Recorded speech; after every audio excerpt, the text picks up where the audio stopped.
Franchement, je pensais pas que revenir au Canada après tous ces voyages me ferait autant de bien. Parce que pour être honnête avec toi, j'avais un peu peur de m'ennuyer et peur de cette sensation de déjà-vu. Et en fait non, pas du tout. Je me suis rapidement rendu compte que le moment était parfait pour redécouvrir tout ça et te montrer pourquoi j'aime autant ce pays.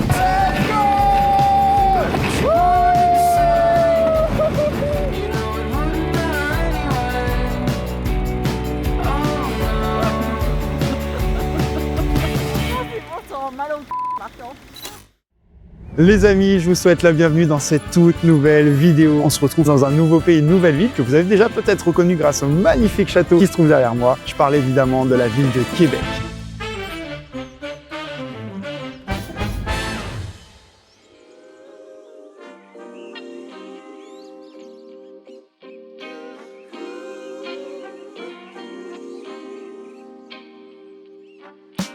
Et justement, le château Frontenac qui est perché sur la colline qui surplombe le Vieux-Québec et le fleuve Saint-Laurent, eh bien c'est clairement l'emblème de la ville. Il a été construit en 1893 par la compagnie de chemin de fer canadienne Pacific. Et à l'époque, leur seul objectif c'était de développer le tourisme de luxe au Canada. Et pour ça, ils ont construit tout un tas de grands hôtels le long du réseau ferroviaire, justement pour attirer les clients aisés. Et comme vous pouvez le voir, son architecture est quand même très inspirée des châteaux français de la Renaissance. Et d'ailleurs, il a aussi accueilli de nombreux événements historiques importants, et notamment la rencontre entre Winston Churchill et Franklin Roosevelt lors de la Seconde Guerre mondiale.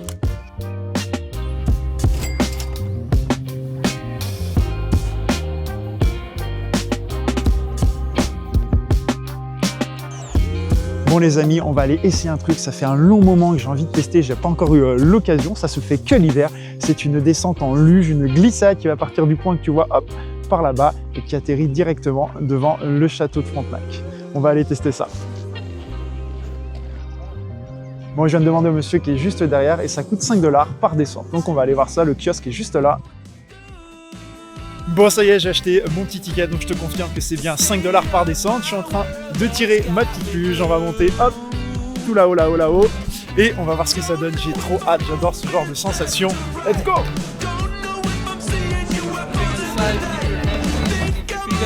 Have fun and wait for everyone to stop before you get up. Okay. Ready? Yep. We are. Thank you.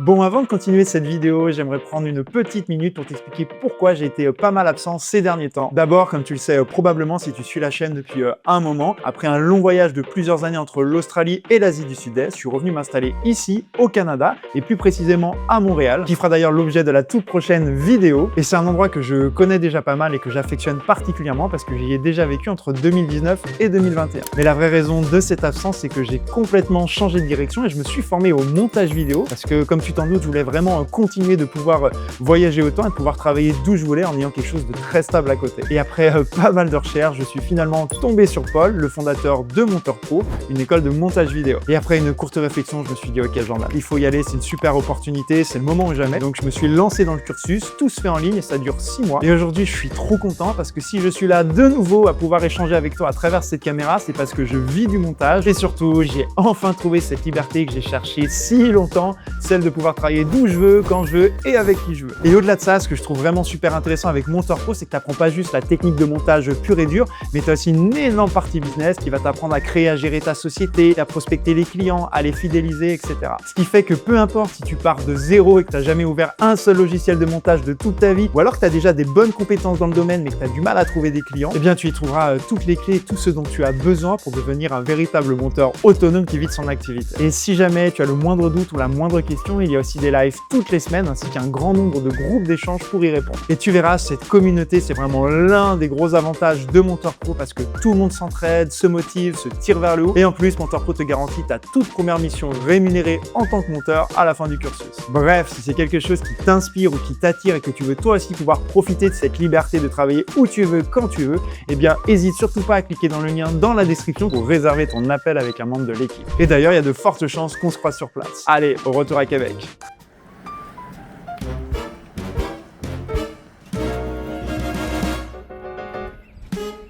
Je viens d'arriver sur la place Royale et c'est un peu à cet emplacement que tout a commencé puisque c'est ici en 1608 que Samuel de Champlain a fondé la ville et la place est rapidement devenue un centre économique majeur, notamment grâce au commerce de la fourrure entre la France et le Nouveau Monde. Et les bâtiments qu'on voit aujourd'hui ont été restaurés pour retrouver l'apparence qu'ils avaient à l'époque de la Nouvelle-France avec une architecture très fidèle au XVIIe et XVIIIe siècle. Et parmi tous ces bâtiments, je pense que le plus connu est l'église que tu vois juste derrière moi, l'église Notre-Dame des Victoires, qui est considérée comme l'une des plus anciennes églises en pierre de toute l'Amérique du Nord.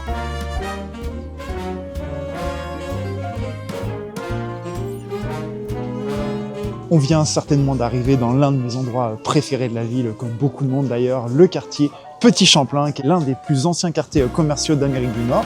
Il s'est développé à partir du XVIIe siècle, notamment grâce à un grand nombre d'artisans et de commerçants. Et comme il est situé en contrebas du Cap Diamant, c'était historiquement un quartier plus populaire, habité par des ouvriers, contrairement à la haute ville qui était plus prestigieuse. Et aujourd'hui, le quartier a été entièrement revitalisé avec des boutiques, des galeries, des cafés, etc., tout en conservant un certain aspect historique. Et on peut y voir aussi d'ailleurs une grande fresque murale qui retrace plusieurs moments importants de l'histoire de Québec. Ouh, je vois un truc qui va me plaire là, juste en face.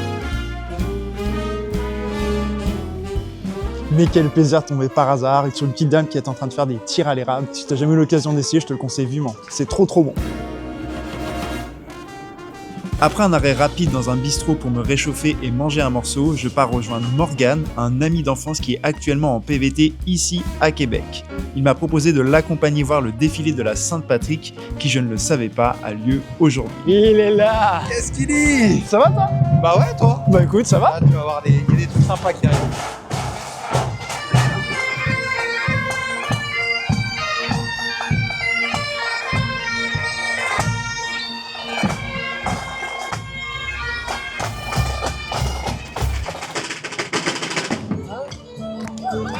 Yes!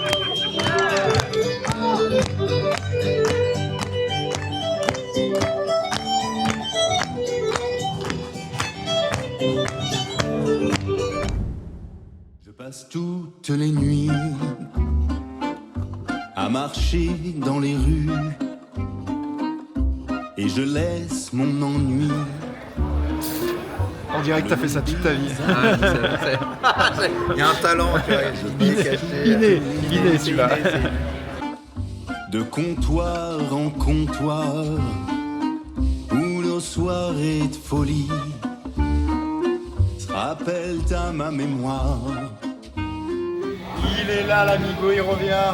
Oh, désespéré, mais oui, il est là. Let's go, let's T'es go. prêt pour un petit Super Mario Super Bros, Mario, là? bébé. Non, mais à l'ancienne, les gars, ça c'est ça. Est-ce que ça te dit quelque chose? Eh ouais, nous les milléniums, on connaît ça. Ah putain, les souvenirs.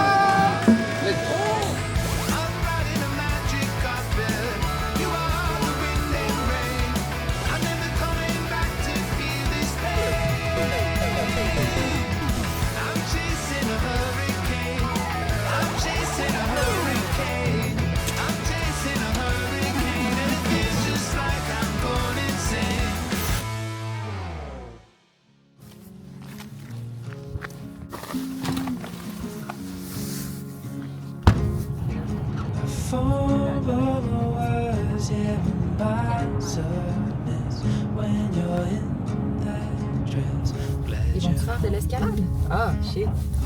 L'escalade de glace? Ouais.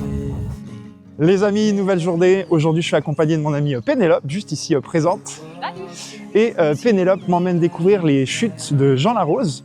Ça a l'air vraiment cool, on ne sait pas actuellement si elles sont glacées ou pas. On a vu deux petits messieurs là à l'entrée sur le parking qui partaient justement pour l'escalader, donc on imagine qu'elles sont glacées. Mais écoute, on verra sur place, je ne sais pas vraiment, ça fera l'occasion, mais en tout cas, ça fait bien plaisir de sortir un petit peu de la ville et de profiter d'un brin de nature. Même si selon toi, c'est quand même pas... Voilà, bon, quelques arbres, ça fait du bien.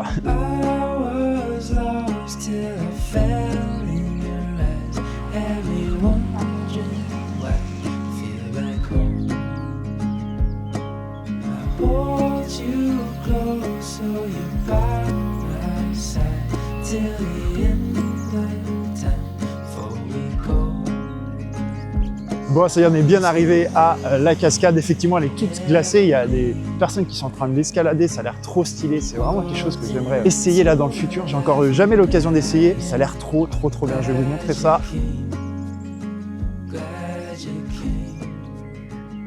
À environ 45 minutes à l'est de la ville de Québec, les chutes Jean-Larose offrent un tout autre visage de la région.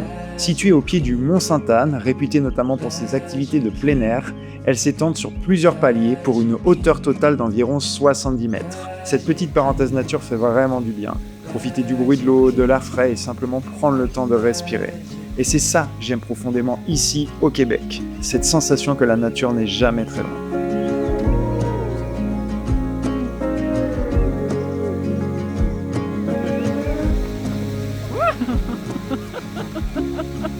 C'est bon, ça rend mal au par contre.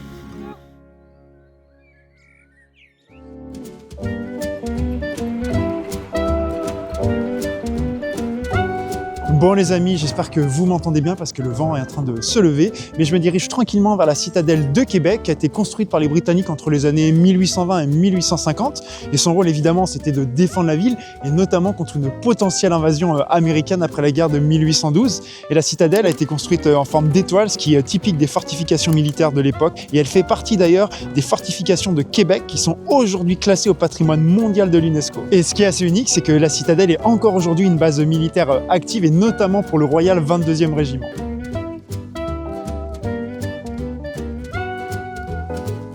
Et si jamais l'histoire de la citadelle t'intéresse, sache qu'il est complètement possible de la visiter. Alors, je vais peut-être dire une bêtise, mais à l'époque, c'était uniquement des visites guidées qui durent entre 1h30 et 2 heures. Je me souviens plus des tarifs, mais je devrais vous les trouver facilement dans l'entrée. Et je me souviens que ça avait été très sympa. Si t'aimes ça, je pense que ça fait vraiment partie des incontournables à faire à Québec. Et la vue d'ici est vraiment splendide. Je sais pas si tu vas bien voir derrière moi, mais on a une vue sur tout le fleuve Saint-Laurent et sur tout le vieux Québec. C'est vraiment magnifique. Et à propos du fleuve Saint-Laurent, il a été pendant des siècles la principale porte d'entrée vers l'intérieur du continent pour les explorateurs et les commerçants européens. Il relie les Grands Lacs à l'océan Atlantique, ce qui en a fait une route commerciale stratégique majeure pendant des décennies. Aujourd'hui encore, il joue un rôle essentiel, que ce soit pour le transport maritime ou tout simplement dans le paysage, puisqu'il structure complètement la ville.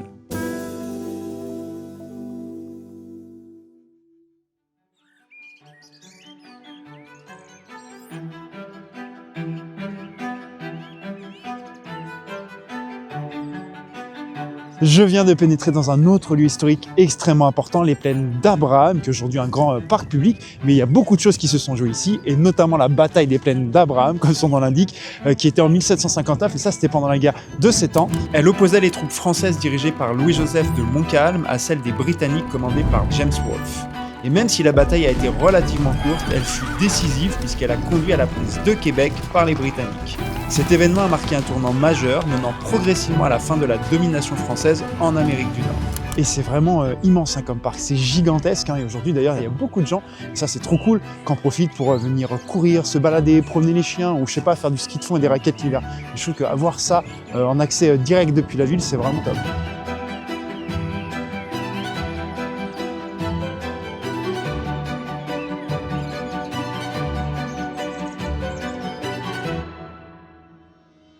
Hey les amis, bienvenue dans cette nouvelle journée. Je viens tout juste de me lever, il est encore tôt. On a vraiment passé hier une super journée avec Pénélope aux chutes Jean-Larose. C'est vraiment un endroit magnifique que je te conseille vivement d'ailleurs si tu viens passer quelques jours à Québec.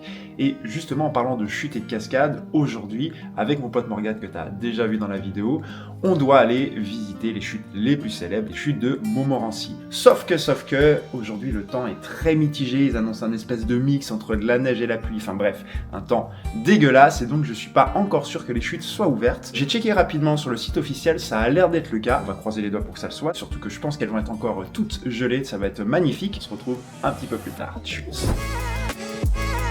Bonjour, ça va bien? Oui, vous êtes de quelle région? Bon les amis, on est bien arrivé aux chutes de Montmorency, c'est bel et bien ouvert, je te le confirme. On a payé 10,90 $ le prix régulier, mais à savoir que si tu es résident de la ville de Québec, c'est complètement gratuit, et si tu es résident du Québec en général, c'est moitié prix.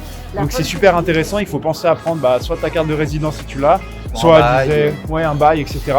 Donc c'est bon à savoir, et là on se dirige vers le fameux pont suspendu, donc on aura une vue depuis le sommet de la cascade. Et on ne sait pas vraiment encore si on va descendre pour voir du bas parce que en fait les escaliers qui permettent de descendre aujourd'hui sont fermés et le seul moyen de descendre c'est avec le téléphérique Et c'est payant, et c'est combien? 17,80 je crois. Ouais, 17,80, donc c'est quand même pas donné. Voilà, on est en réflexion, on va déjà faire le pont suspendu, puis on arrivera par la suite. Let's go!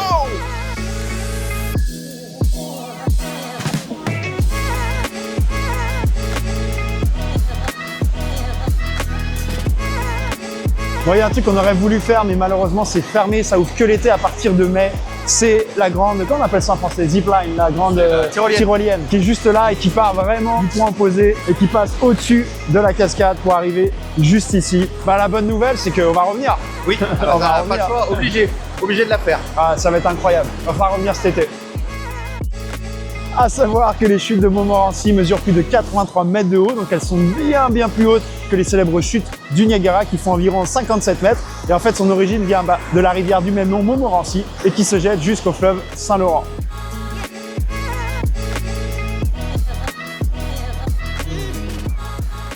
Et nous voilà sur le pont suspendu. Magnifique!